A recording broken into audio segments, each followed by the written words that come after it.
आजा चल तू भी बिच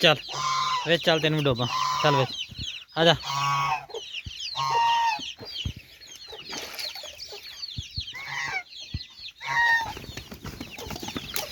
चल बिच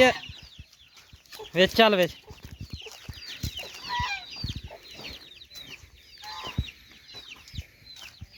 दोस्तों इनू फड़ने बिच सट्टने